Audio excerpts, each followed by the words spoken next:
Why do you look like my mommy when she tries not to cry? The child asked the CEO. The little girl stood in the middle of the hospital hallway, clutching the straps of her tiny purple backpack. Her eyes were red from crying, but she stared directly at the powerful CEO standing before her. Doctors hurried past. Nurses whispered.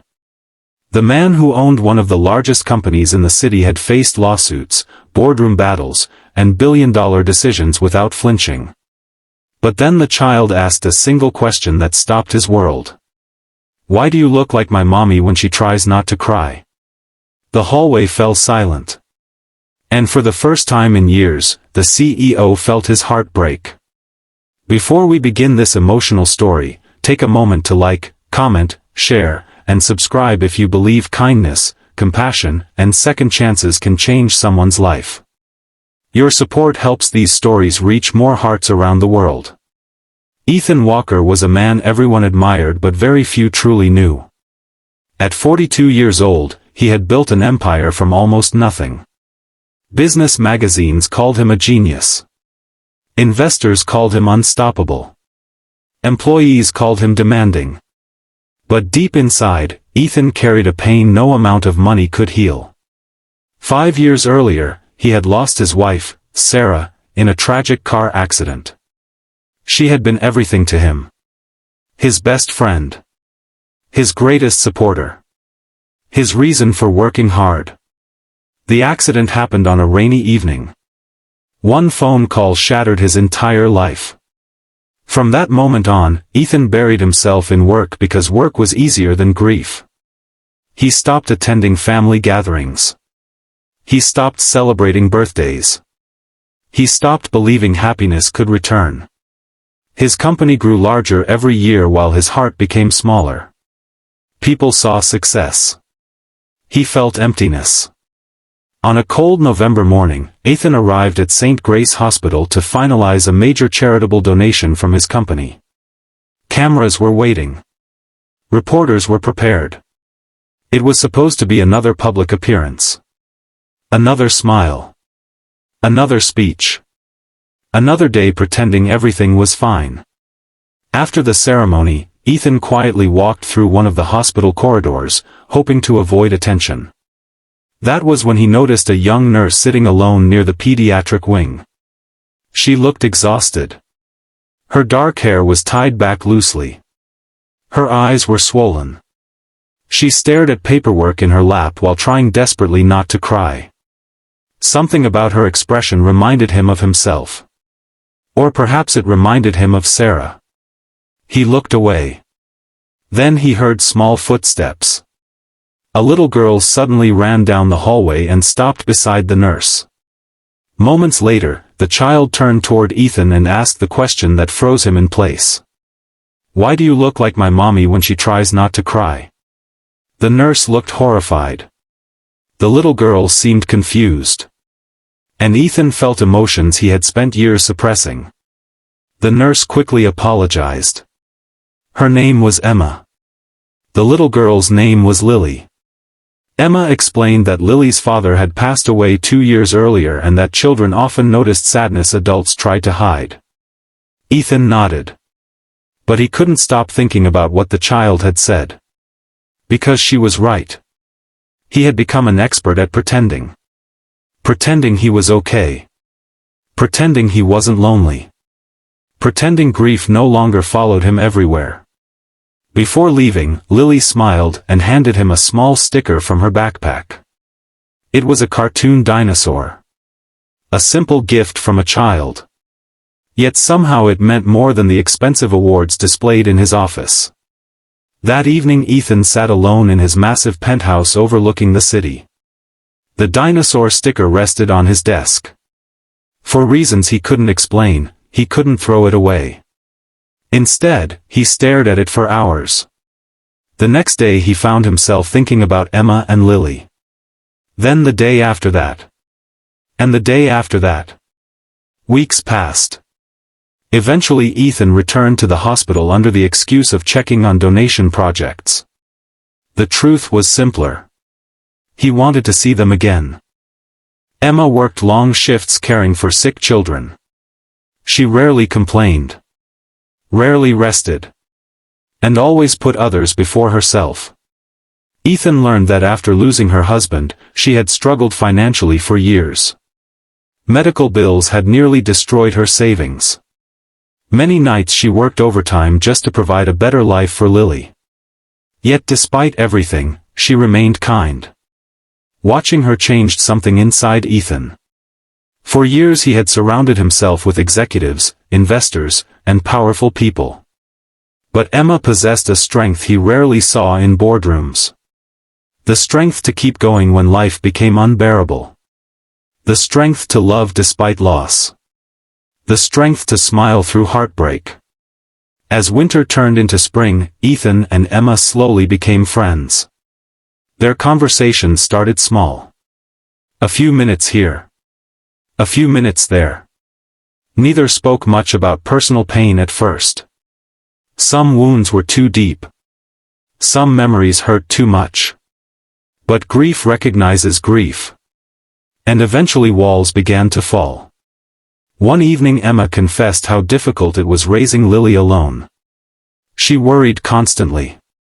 About money. About the future. About making mistakes. About whether she was enough. Ethan listened quietly. Because he understood fear. He understood loneliness.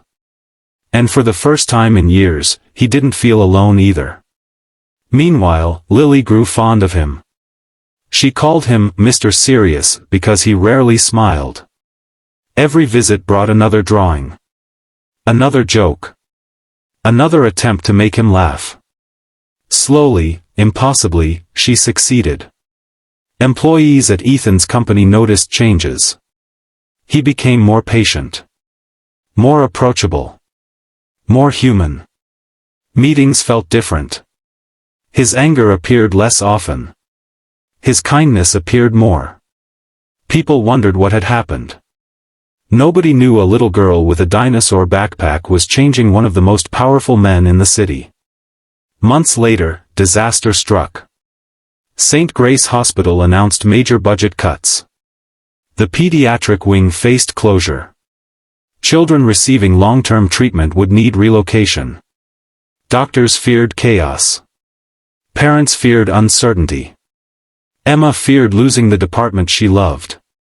The news devastated everyone. Ethan attended an emergency meeting at the hospital. As executives discussed numbers and expenses, he looked around the room. He saw worried nurses. Exhausted doctors. Frightened parents. And children who deserved better. For years Ethan had viewed problems as business calculations. Now he saw human lives behind every number. That night he made a decision. A decision that shocked his board of directors. He committed millions of dollars to preserve the pediatric wing. Not for publicity. Not for headlines. But because people mattered. Children mattered. Hope mattered.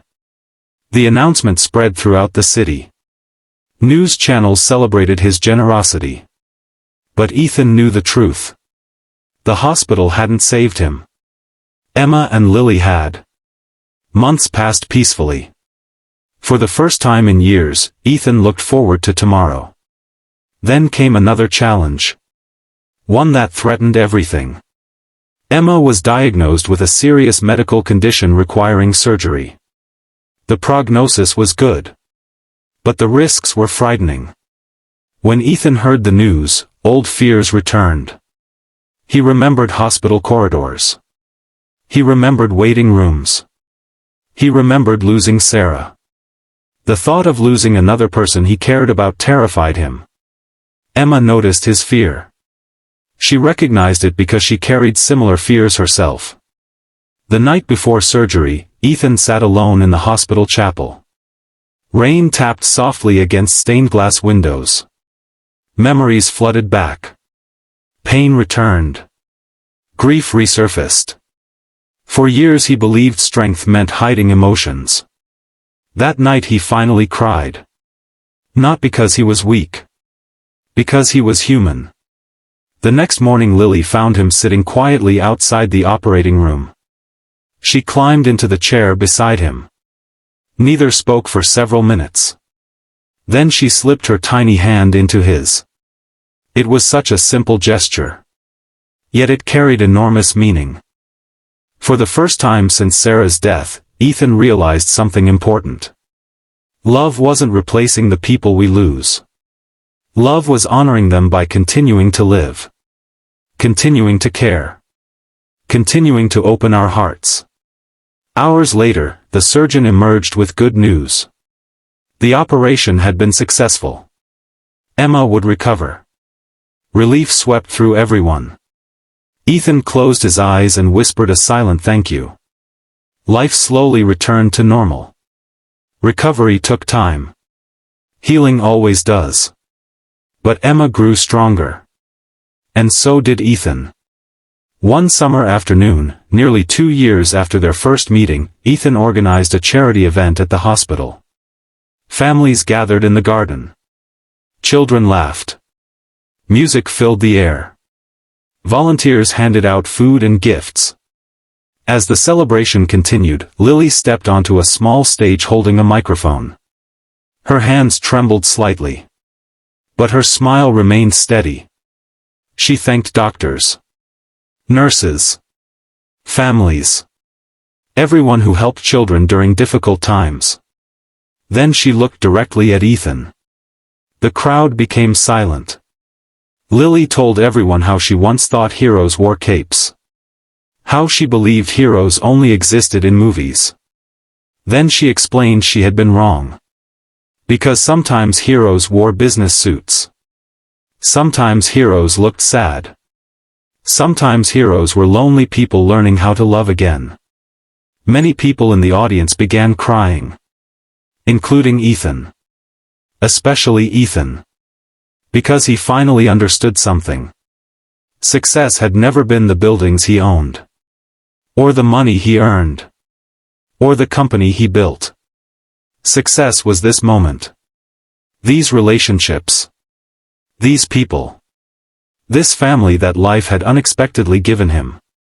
Several months later, on a beautiful autumn evening, Ethan invited Emma and Lily to a small lakeside park. Golden leaves drifted across the water. The setting sun painted the sky with warm colors. It felt peaceful. Hopeful. Like the beginning of something new. As they walked together, Ethan reflected on everything that had happened. The grief. The loneliness. The unexpected friendship. The healing. The second chance. Life had not erased his pain. It had transformed it. His scars remained. But they no longer controlled him. They reminded him how precious every moment truly was. That evening Ethan asked Emma if she would build a future with him. Not because they needed saving. Not because they feared being alone. But because they had discovered something rare. A love built on understanding. Respect. Healing. And hope. Tears filled Emma's eyes. The happy kind. The kind that arrive after surviving storms. The kind that remind us darkness never lasts forever. She said yes. And Lily threw her arms around both of them. For several minutes nobody spoke. Words weren't necessary. Some moments are too beautiful for language. A year later, the hospital dedicated a new pediatric care center funded by Ethan's foundation. Hundreds attended the opening ceremony. Families. Doctors. Nurses. Children. Community leaders. Above the entrance hung a simple plaque. Not displaying Ethan's name.